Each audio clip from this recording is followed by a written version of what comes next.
오늘 우리가 함께 묵상할 말씀은 에베소서 2장 1절부터 3절까지 있는 말씀인데요. 에베소서 2장 1절부터 3절 함께 읽겠습니다. 여러분도 죽은 사람들이었습니다. 여러분의 여러 잘못과 죄 때문에요. 한때 여러분은 여러 잘못과 죄 가운데서 살아갔습니다. 이 세상의 흐름을 따라서 공중을 지배하는 권력자를 따라서 불순종하는 자식들 가운데서 지금 활동하고 있는 영을 따라서 말입니다. 우리 자신들도 모두 한때는 그들 가운데서 우리 몸뚱이의 욕망에 이끌리며 지냈습니다. 그러면서 몸뚱이가 바라는 것을 또 생각 속에서 바라는 것을 실행했습니다. 그래서 우리는 날 때부터 다른 사람들과 마찬가지로 진노의 자식들이었습니다. 아멘. 우리가 1장에서는 하나님께서 우리 인생에 어떻게 간섭하셨고, 그리고 하나님의 의지와 하나님의 집념과 하나님의 계획과 또 하나님의 열심을 가지고 우리를 어떻게 이 구원의 자리로 인도해 주셨는지 그 내용을 우리가 살펴보았습니다. 그리고 에베소서 1장 마지막에 에베소 교회 교인들을 향한 사도 바울의 기도의 내용을 우리가 보면서 우리가 신앙생활을 통해서 얻어야 될 것이 무엇인지, 우리 신앙생활의 영적 목표가 무엇인지, 혹은 성숙의 목표가 무엇인지 이것에 대해서 함께 살펴봤고요. 이제는 2장으로 넘어왔습니다. 2장. 그러면 2장에서는 우리가 구원을 얻기 전에 과연 어떤 상태에 있었는지. 그래서 오늘 말씀의 제목이 뭐죠? 그때의 너희는, 그때 우리가 과연 어떤 사람으로 살았는지, 그때의 너희는, 이건 개역 개정 성경에서 따온 제목인데요. 과연 우리가 구원을 얻기 전에 어떤 상태에 있었는지를 좀 알아야 우리가 구원을 얻은 것이 우리에게 어떤 의미가 있는지를 제대로 이해할 수 있겠죠. 그래서 3절 제일 마지막에 보면, 그래서 우리는 날 때부터 다른 사람들과 마찬가지로 진노의 자식들이었습니다. 진노의 자식들이라고 하는 표현은 우리의 아버지이신 하나님이 우리만 생각하기만 해도 화가 이렇게 부글부글 끓어오르는 상태에 우리가 살았다는 거죠. 여러분, 자식이 속 썩을 때 그런 적 있으시죠? 생각만 해도 그냥 화가 솟구치고 밤에 자다가도 벌떡벌떡 일어나고, 안 보면 걱정되고 보면 패주고 싶고, 그래서 그 상태를 얘기하는 거죠. 하나님께서 우리를 보시기만 해도 그냥 진노가 끓어오를 수밖에 없는 그런 상태에 우리가 있었다. 그러면 그런 상태에 있었던 것이 어떤 상태에 있는지, 더 중요한 건, 그러면 진노의 자식들이었던 우리가 이제는 구원을 받았는데, 그러면 하나님을 그렇게 화나게 하고 분노하게 했던 그때 우리들의 모습은 과연 지금 사라지고 없는 건지, 이걸 우리가 좀 객관적으로 살펴봐야만 스스로를 좀 점검해보고, 내가 아직도 신앙적인 영역에서 잘해야 될 것이 무엇인지, 이걸 우리가 좀 살펴봐야 될 것 같아요. 그래서 다음 주도 좀 그럴 것 같은데, 좀 듣기 싫은 소리가 많이 나올 것 같습니다. 왜냐하면 우리 인간의 본성이 자기를 지적하는 얘기를 잘 못 듣잖아요. 그리고 몰라서 못하는 게 아니라 알고 있으면서도 못하는데 그걸 지적하면 더 화가 나잖아요.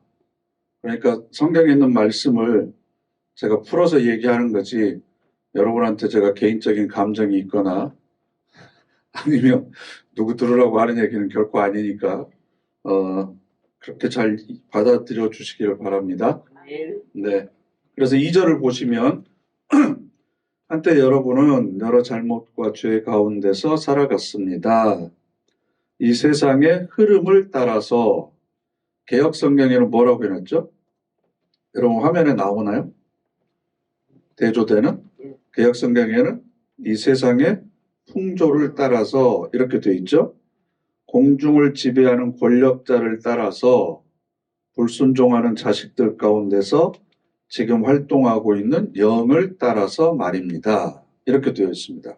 그러면 우리가 진노의 자식으로 살았을 때 가장 큰 특징이 뭐냐 그러면 불순종하는 겁니다. 불순종.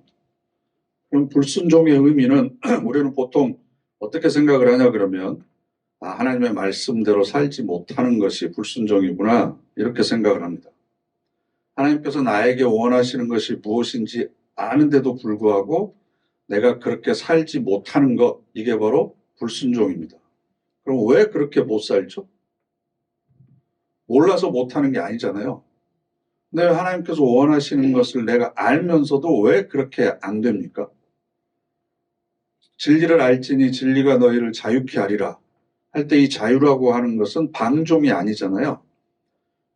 예수님께서 우리에게 말씀하신 것처럼 내가 낮은 자리에 먼저 앉을 수 있는 자유가 있고 내가 섬길 수 있는 자유가 있고 내가 먼저 용서할 수 있는 자유가 있고 나를 감출 수 있고 나를 낮추는 자유가 있는데 그럼 우리가 그 은혜를 그런 자유를 누리는 데 써야 되는데 우리도 여전히 높아지려고 하고 인정받으려고 하고 자기가 영광을 받으려고 한단 말이에요. 왜 이렇게 순종을 못하냐 그러면 훈련되어 있지 않아서 그렇습니다. 그럼 훈련을 해야 되잖아요. 몸의 훈련, 태도의 훈련을 해야 되는데 왜 훈련을 하지 않죠? 하고 싶은 마음이 없어서입니다. 왜냐하면 그건 우리 본성을 거스르는 거기 때문에 그렇습니다. 운동을 하는 게 힘들잖아요. 그건 중력을 거스르는 거거든요. 그런데 이렇게 예수님께서 말씀하신 것을 우리가 따라하는 건 내 본성을 거스르는 거기 때문에 굉장히 힘이 듭니다. 그래서 우리는 알고는 있지만 몸의 훈련을 하지 않습니다.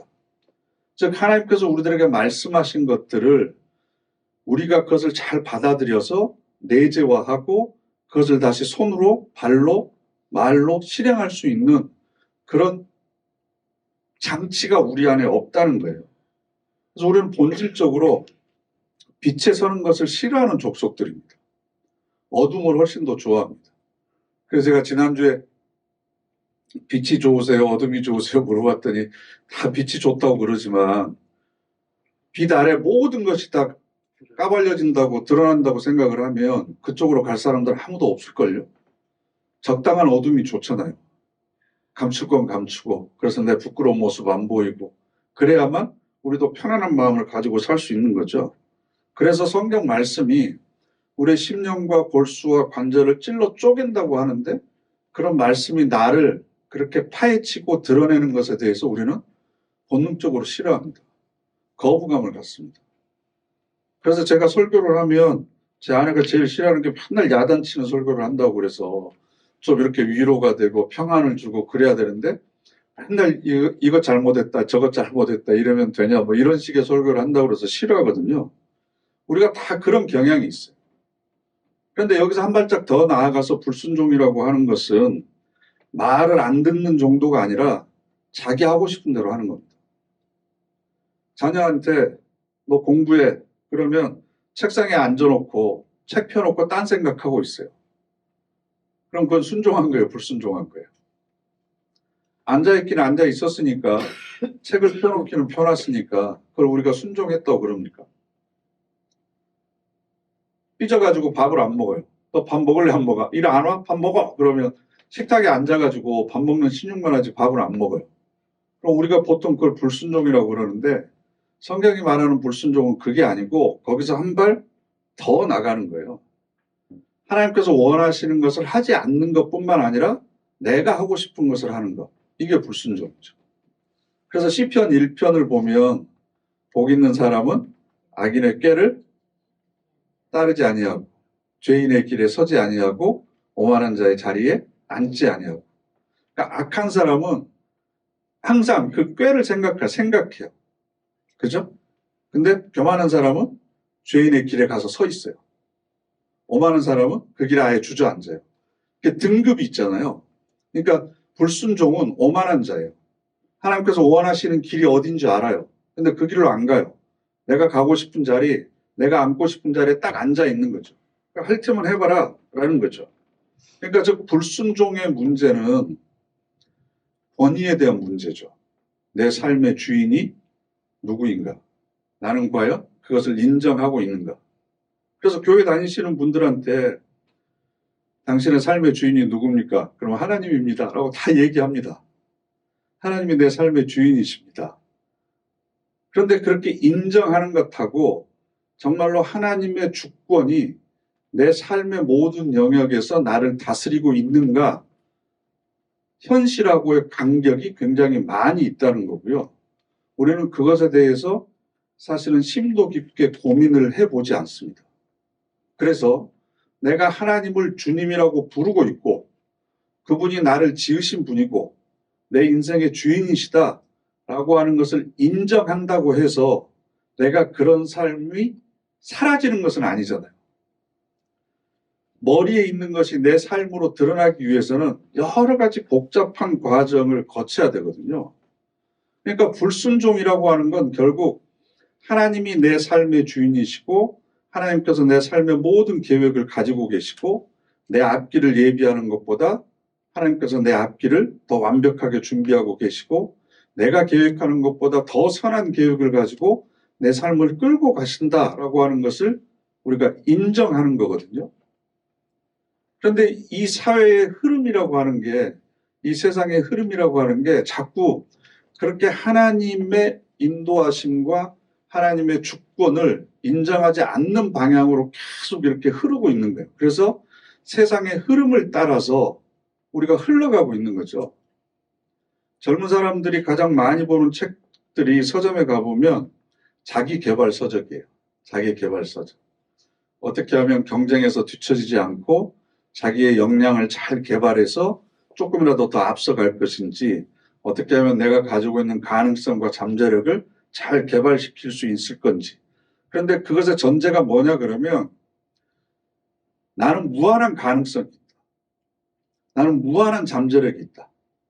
그걸 내가 개발하지 못해서 그렇지 내 안에 감추어진 보석들을 잘 개발하고 갈고 닦으면 얼마든지 나는 세상의 중심이 될 수 있고 다른 사람보다 내가 경쟁에서 이길 수 있고, 그래서 내 힘과 내 능력으로 내 앞날에 대한 것을 내가 다 알아서 책임질 수 있다. 준비할 수 있다. 그래서 더 열심히 공부하려고 그러고 사람들이 자격증 더 하나 더 따려고 그러고 그렇게 끊임없이 자기를 개발하려고 노력을 하고 있는 거죠. 그런데 그렇게 노력을 해서 올라간 그 자리가 과연 우리들의 삶에 있어서 행복과 만족을 주고 있는지, 기쁨을 주고 있는지, 내 힘으로 내 인생을 내가 책임질 수 있다라고 하는 생각을 계속 우리가 부추기고 있고, 우리도 그런 생각을 무의식적으로 하고 있기 때문에 자녀들에게도 조금이라도 더 열심히 해서 자기 역량을 개발해서 조금이라도 더 좋은 직장 들어가고 좋은 대학 들어가고 좋은 상대 만나서 결혼해서 좀 더 안정적인 상황에서 삶을 시작하면 다음 날이 더 행복할 것이고, 이런 환상들을 계속해서 가지고 있다는 거죠. 내가 지금 불행하고 더 많은 것을 누리지 못한 것은 내가 열심히 없어서고 내가 최선을 다하지 않았기 때문이다라고 하는 생각이 또 항상 밑바닥에 깔려 있는 거예요. 그러니까 내 인생의 주인이 나다라고 하는 생각을 항상 가지고 있는 거고, 그러다 보니까 내가 하나님의 피조물이다라고 하는 사실을 우리가 부인합니다. 이게 뭘로 나타나냐 그러면 내 위에 어떤 존재가 있다고 하는 것 자체를 인정하기를 싫어하는 거예요. 인정하기를 싫어해요. 내 위에 어떤 명령자, 어떤 권위자, 이런 분이 계셔서 나를 다스리시고 나를 통치하신다고 하는 사실을 우리 인간은 그 자체로서 거부합니다. 그래서 사람들은 명령을 듣는 걸 굉장히 싫어합니다. 그래서 이거 하려고 했는데도 누가 시키면 하기 싫잖아요. 그죠? 하다 못해 청유형으로 부탁하잖아요. 이것 좀 해주실래요? 라고 하더라도 그 사람의 감정이 부정적인 쪽으로 기울입니다.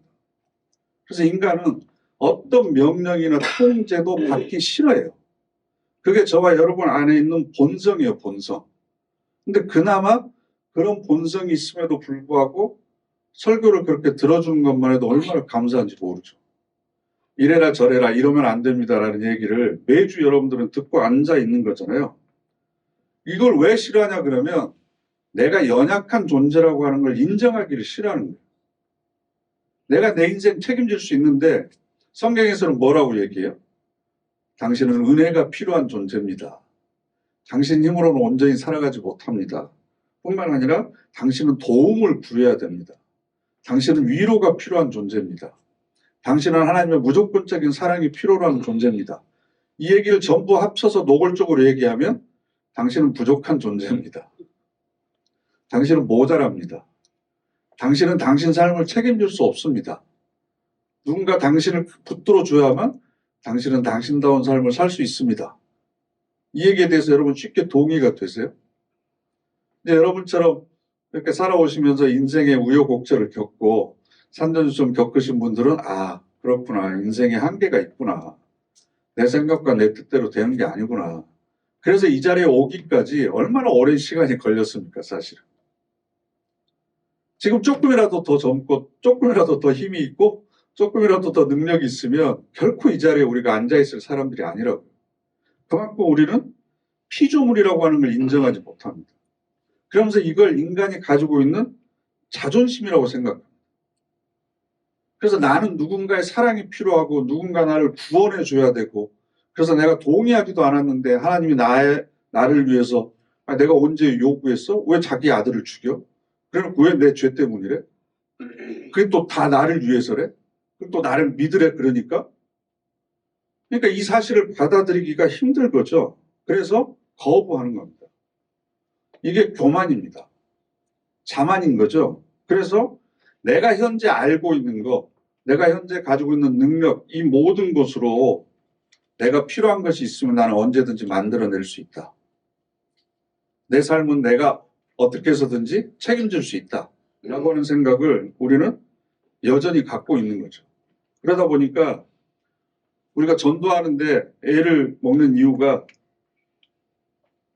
이 사람의 자존심이 허락을 하지 않는 거예요. 화를 냅니다. 호기심을 갖지 않습니다. 그런 말 하는 것 자체를 싫어합니다. 내가 지금 내 힘으로 내가 열심히 땀 흘리고 노력해서 이 자리까지 왔는데 그게 잘못된 삶이었다. 하나님의 은혜를 모르고 죄악된 길을 걸어온 거다. 내가 아무리 세상에서 선한 일을 많이 하고 훌륭한 일을 많이 하고 사람들로 인정받고 칭찬받더라도 하나님과의 관계가 끊어져 있으면 그건 죄인의 삶을 산 거다. 이런 얘기를 하면 누가 그걸 인정하고 아 제가 잘못 살았군요. 이렇게 하겠어요. 무슨 소리 하냐고. 자기 삶을 지금까지 살아온 삶을 전체적으로 부정을 해야 되는데 그걸 쉽게 받아들일 사람들이 어디 있겠습니까? 뿐만 아니라 인간이 자기가 피조물이라고 하는 사실을 가장 부인하는 것 중에 하나가 죽음입니다. 죽음. 죽음이라고 하는 것이 인간의 한계를 드러내는 거잖아요. 그런데 우리는 여러분들도 그러지만 죽음에 대해서 얘기하는 것조차도 싫어합니다. 그죠? 왜냐하면 내가 죽는다고 하는 사실을 인정하는 것이 내가 한계가 있는 존재라고 하는 것, 내 삶을 내가 어떻게 할 수 없다라고 하는 것을 인정하는 것이 되니까 자존심이 상하는 거죠. 그래서 어디를 가든지 엘리베이터에는 사자가 없고 전부 F자가 있거나, 그죠? 그래서 F를 써놓거나, 아니면 4층에 없는 건물들도 많아요. 죽을 사자라고 그래서. 근데 여러분들 생각을 해보세요. 제가 어렸을 때만 하더라도 죽음이라고 하는 것이 굉장히 우리 문화에서 친근했잖아요. 동네에서 어르신이 누가 돌아가시면 마당에다 텐트 치고 어느 동네에서는 돼지를 잡고 어느 동네에서는 또 뭐 홍어를 잡고 뭐 해가지고 그 2박 3일 동안 잔치하잖아요, 사실은. 그리고 어르신이 죽음으로 인해서 흩어져 있던 형제들이 모이죠. 모임으로 인해서 그동안 소원하고 서먹서먹했던 사람들이 다시 화해를 하게 되고, 그래서 임권택 감독이 그 만들었던 그 영화 중에 그 장례하는 그 제목이 또 갑자기 생각을 안 나는데, 그 내용도 바로 그런 내용이거든요. 그래서 상해가 나가면 동네 애들이 뭣도 모르고 다 뒤에 따라가면서 놀았고, 그 앞에서 막 이렇게 상혁군이 부르는 노래 뭔 내용인지도 모르고 이렇게 따라서 부르고 그랬잖아요. 그러면서 삶과 죽음이 굉장히 친밀하게 있었습니다. 그리고 어르신이 돌아가시면 3개월 동안은 아침에 일어나서 아이들이 학교 가거나 나갈 때도 항상 그 어르신이 계신 방을 향해서 인사하고 그랬어요. 그리고 얼마 동안은 식사를 또 그대로 그냥 차려드립니다. 3년상은 지나지는 않더라도 그렇게 삶과 죽음이 우리하고 밀접한 관계가 있었는데 언제 어디에서부터인지 병원에서 돌아가시는 분들이 늘어나기 시작하고 장례업체가 생겨나기 시작하고 모든 것을 다 그 사람들에게 맡겨버리고 지금은 화장이 80%를 넘었어요. 며칠 전에 제가 영화를 봤는데 파묘라는 영화인데 거기 나오는 대사를 보면 1년에 우리나라에서 35만 명이 죽는데요. 그중에 80%가 화장을 해요. 그럼 24만 명이 묻히는 거예요. 25만 명 정도. 27만 명 정도 묻히나요? 화장을 하는 거죠, 화장을. 그래서 이제는 묘지도 없어지고 그분을 기릴 수 있는 것도 점점 사라지고 그러다 보니까 우리는 죽음을 격리하기 시작했습니다. 따로 떼나왔습니다. 죽음에 대해서 얘기하는 것조차 싫어합니다. 여러분들 우리 언제 어떻게 죽을지에 관해서 한번 얘기할까요? 그럼 몇 명이나 올까요? 나는 그 죽을 거하고 상관없어. 나는 아직 그때가 아니야. 나는 아직 멀었어. 다 이렇게 생각을 하죠. 그래서 여러분들이 하루하루 매일 살아가는 자신의 모습을 한번 봐보세요. 죽지 않을 것처럼 살아가요. 나는 항상 건강하고 언제까지나 살아있을 것이다라고 하는 그 전제하에 모든 걸 결정하고 선택하면서 살아가지 내 인생에 끝이 있다. 오늘이 마지막일 줄 모른다. 라는 생각으로 살아가는 사람들은 아무도 없습니다. 왜냐하면 그것 자체를 인정하는 것 자체가 자기의 연약함을 드러내는 것이고 약한 것이라고 생각하고 내가 피조물이라고 하는 것을 인정하지 않는다는 거죠. 인간에게 인간 이상의 세계가 있고 우리보다 초월적인 존재가 있고 이것을 우리가 못 참는 거죠. 그래서 하나님이 계시다는 것을 알고 있었음에도 불구하고 유대인들은 자기가 원하는 대로 살았습니다. 그래서 불순종의 자녀였다. 공중의 권세를 잡은 자의 영을 그 생각을 따라서 계속 우리가 살아가고 있는 거죠. 그래서 인간이 가지고 있는 불순종 중에 하나가 선과 악을 내가 마음대로 판단할 수 있다고 생각하는 거예요. 선과 악을 내가 결정할 수 있다라는 겁니다. 선은 하나님께 속한 거고 악은 사탄에 속한 거다. 이렇게 우리가 쉽게 구별을 해보면 그럼 인간은 어디에 속한 거예요? 자기가 이 선과 악을 다 판단하거나 결정할 수 있다고 생각해요. 그래서 이건 이래, 저건 저래 이렇게 자꾸 결정적인 이야기를 하죠. 아무것도 우리가 장담할 수가 없잖아요. 내일 일을 우리가 모르잖아요. 그러다 보니까 자꾸 이렇게 충고하려고 하고 조언하려고 합니다. 근데 우리가 자꾸 그런 실수를 하는 게 뭐냐 그러면 이렇게 얘기를 해놓고 뭐라고 그러면 내가 틀린 얘기했어? 나는 바른 말만 해. 받아들일 건 받아들여야지. 근데도 내가 생각하는 거 이것이 항상 옳다라고 생각을 하는 거죠. 그러다 보니까 자기 생각을 자꾸 다른 사람에게 강요하는 거예요. 내 경험이 절대적인 게 되는 거죠. 그런데 내가 생각하는 게 맞다고 하더라도 그것을 상대방이 받아들일 수 있는 상황이나 입장이 되느냐를 먼저 따져봐야 되는 거고 내가 지금 하는 말이 아무리 맞는 말이고 정확한 말이라고 하더라도 그게 서로에게 유익이 되고 위로가 되느냐 이걸 우리는 따져봐야 되는데 그것까지 생각하지 않고 항상 내가 선과 악을 판단할 수 있는 기준이 나라고 생각하는 거죠. 그러다 보니까 항상 지적해요. 이렇게 하면 안 돼. 이렇게 해야 돼. 이건 맞아. 저건 틀려. 이것 스스로가 자기가 부족한 피조물이라고 하는 것을 인정하지 못하고 있는 겁니다. 그래서 우리는 완전히 공중의 권세를 잡고 있는 그 영에 의해서 놀아나고 있는 상태가 되는 거예요. 근데 더 중요한 건 옛날 같이 의식 수준이 낮고 교육 수준이 낮을 때는 사탄도 역사하는 방법이 달랐어요. 그때는 도깨비 불처럼 귀신이 나타나고 겁을 주고 막 이랬다고 꿈속에서 나타나고 그런데 의식 수준이 올라가고 사람들 교육 수준이 높아가잖아요. 그러니까 교묘한 방법으로 위장을 하는 거죠. 네가 세상의 주인이다. 충분히 노력하면 세상에 원하는 건 모든 걸 다 얻을 수 있다. 그러면서 자꾸 우리의 잠재력과 가능성을 부추기는 거죠. 그래서 내가 지금 사탄에 붙들려 살고 있으면서도 그것이 사실이라고 하는 것을 우리가 모르는 겁니다. 그리고 모든 것이 다 자기 중심적으로만 생각을 해요.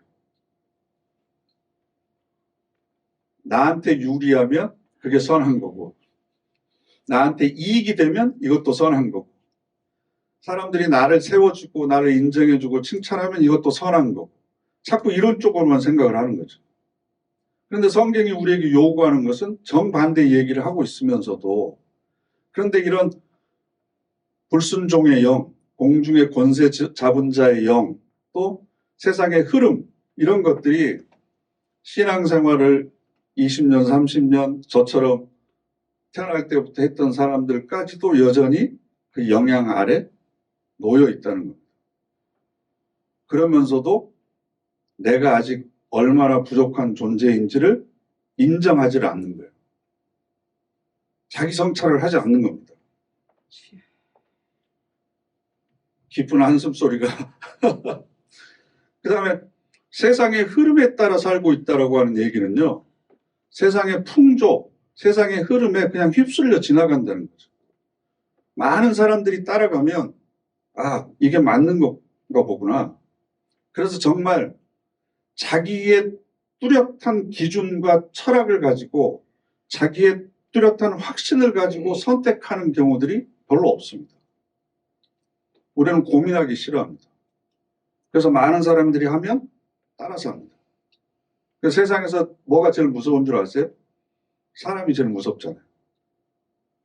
귀신보다 사람이 무섭다는데 여기서 말하는 사람이 뭐냐 그러면 남이 하는 것을 내가 못하는 것만큼 우리가 무서워하는 게 없습니다. 다른 사람이 하는 건 나도 꼭 해야 됩니다.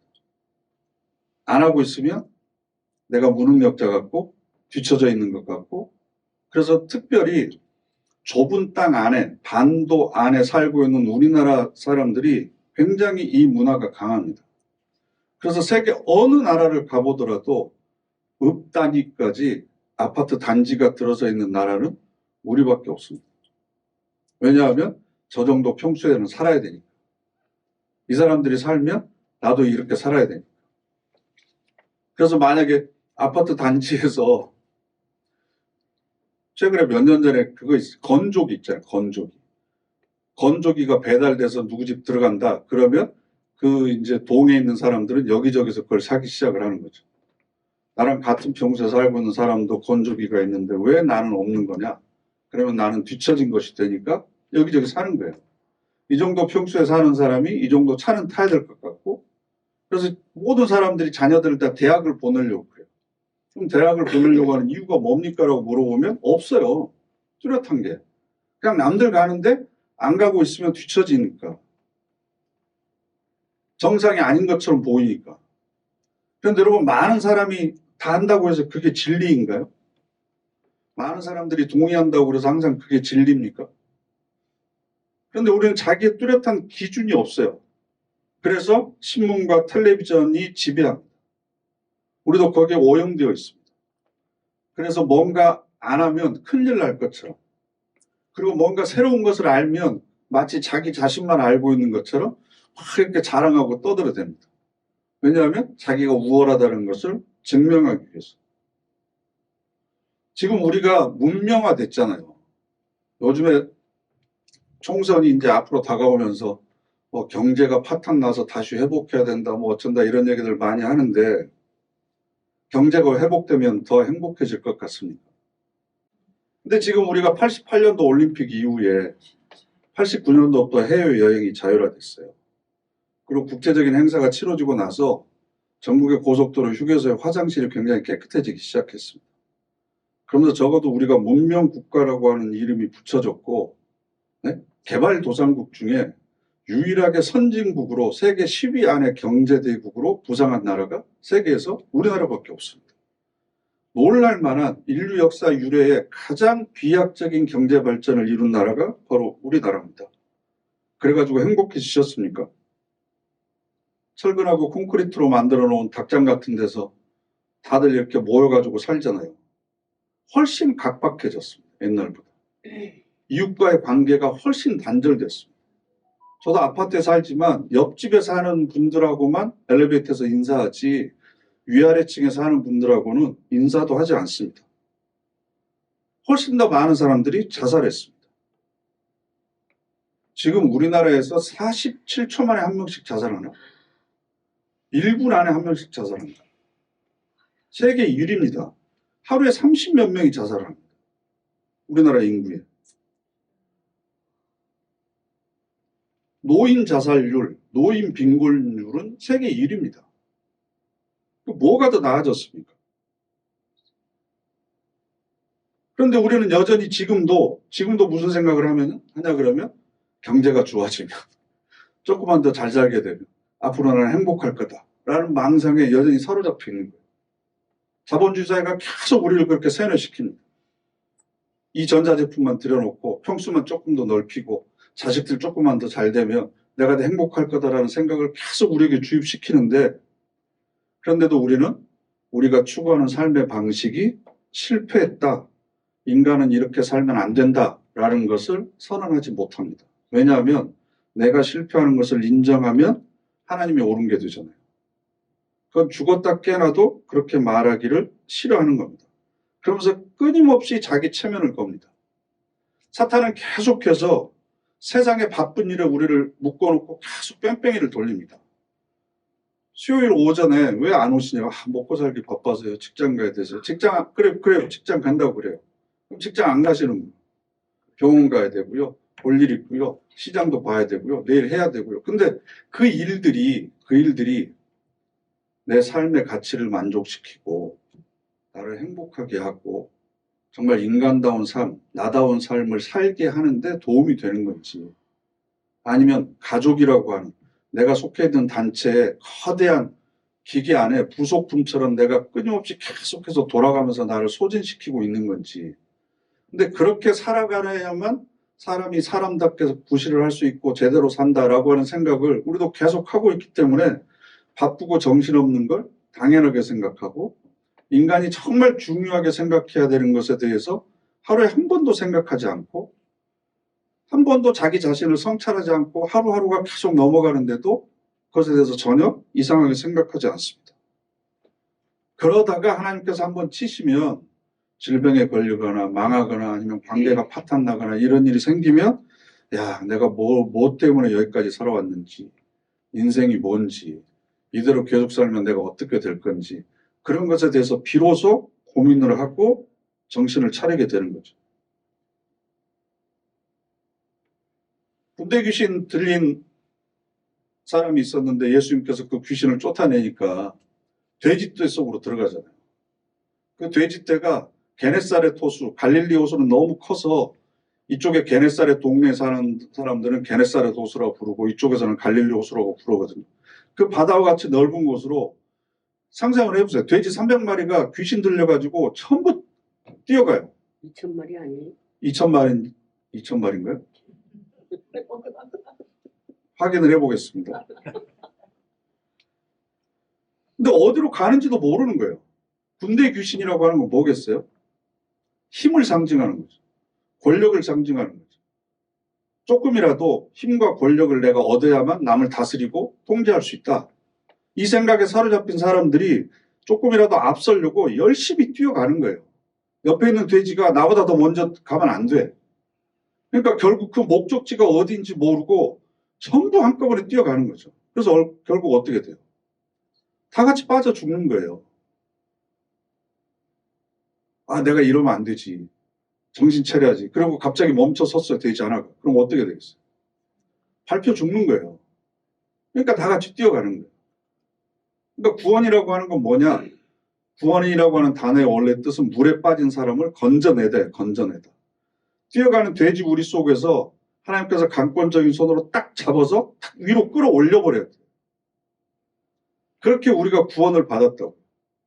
그런데도 여전히 우리는 진노의 자식들로 살아왔던 것이 여전히 있기 때문에 구원받았음에도 내가 지금 뛰어갔으면 저기 저 앞에 있을 텐데, 저걸 내가 먼저 잡았을 텐데, 그러면서 하나님 제게 능력 주셔서 저 앞으로 빨리 가라가 제가 먼저 차지하게 해주십시오. 이러고 있으면 어떻게 되겠어요? 그러니까 우리가 진노의 자식들이었다라고 하는 것, 그리고 이제는 하나님의 은혜를 아는 사람들이었다라고 하는 건 이제는 새로운 시각을 갖는 거죠. 나를 바라보는 새로운 시각, 세상을 바라보는 시각. 인생이라고 하는 것이 어떤 걸로 채워져야 되는지, 사람이 행복이라고 하는 것이 어떤 것을 통해서 얻게 되는 건지, 움켜잡으려고 하고 자꾸 내 배만 채우는 것이 아니라 자기를 희생하고 헌신하고 나눠주는 거, 그래서 함께 살아가는 거, 이게 정말로 아름다운 거구나. 네? 그래서 사자와 어린 양이 함께 뛰어놀 수 있기 위해서는 사자가 육식을 먹던 삶의 습관을 포기해야 되잖아요. 양이 사자하고 같이 육식을 하게 되면 어떻게 되겠어요? 둘 다 죽는 거죠. 그러니까 우리들의 삶의 방식과 태도가 완전히 달라져야 되는데 여전히 죄송하지만 이 세상의 흐름이 교회 안에 들어와 있습니다. 그리고 불순종의 영들이 아직도 우리 안에 남아 있습니다. 그래서 교회 안에 어떤 질서나 권위나 이런 걸 인정하지 않습니다. 기본적으로 지켜야 될 예의나 매너 같은 것도 잘 지키지 않습니다. 자기중심적입니다. 여전히 그런 상처들을 가지고 우리가 살아가고 있습니다. 그렇기 때문에 애를 써야 됩니다. 노력해야 됩니다. 그래서 말씀을 묵상을 하고 그러면서 좀 듣기 싫은 소리도 들어야 되고 성경에서 우리에 대해서 이렇게 지적하고 있구나. 우리가 이런 상태에 있었구나. 그러면 내가 하나님을 아버지로 고백하고 예수를 그리스도로 고백한다고 하는 것이 구체적으로 내 삶의 영역을 어떻게 바꾸고 변화시켜야 되는 건지, 내가 입으로 고백하고 시인하는 것과 내가 삶으로 살아가는 것 사이에 얼마나 많은 간격이 있고, 그걸 메우기 위해서 내가 지금 가장 먼저 고쳐야 될 것들이 무엇인지 끊임없이 기도를 통해서 스스로를 성찰하는 일들이 우리 안에 계속 있어야 되고, 내 안에서 그런 나를 바라보면서, 전에는 하나님께서 진노의 자식들이라고 그랬지만 이제는 우리 안에 성령이 계시잖아요. 그 성령이 말할 수 없는 탄식으로 우리를 위해서 기도하고 계시는데 왜 성령께서 내 안에서 아직도 탄식하고 계실까? 내 안에 계신 성령께서 나와 함께 살아가면서 내 삶을 보면서 박수치고 기뻐해야 되는데 왜 성령께서 정말 말할 수 없는 탄식으로 나를 위해서 기도하고 계실까? 그 탄식의 이유가 뭘까? 이걸 계속해서 고민하면서 겸손하게 말씀 앞에 자신을 복종시키는 삶을 살아가는 것. 그래서 이전에는 사람들의 눈을 의식하고 그랬는데 하나님의 눈을 의식하는 사람들로 살아가는 것. 그래서 옛날에 했던 일들, 옛날에 중요하고 생각하고 소중하게 생각했던 일들, 이것보다는 하나님께서 원하시는 일들을 조금이라도 하나라도 더 하나님 앞에 가자. 하나님께서 기뻐하시는 일, 그거 하나라도 더 하고 하나님 앞에 가자. 그래서 항상 기뻐하라.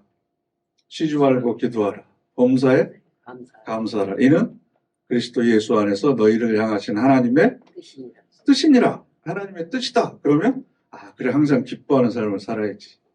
쉬지 말고 기도하라는 얘기는 끊임없이 자기를 돌아보고 모든 일을 감사하면서 살아가는 삶의 방식으로 바뀌셔서 이제는 진노의 자식들이 아니라 하나님의 기쁨의 자식들이 되고 불순종의 영들의 지배 아래 있는 것이 아니라 거룩한 영, 성령과 함께 살아가는 그런 우리 모두가 되시기를 간절히 바랍니다. 아멘. 기도하겠습니다.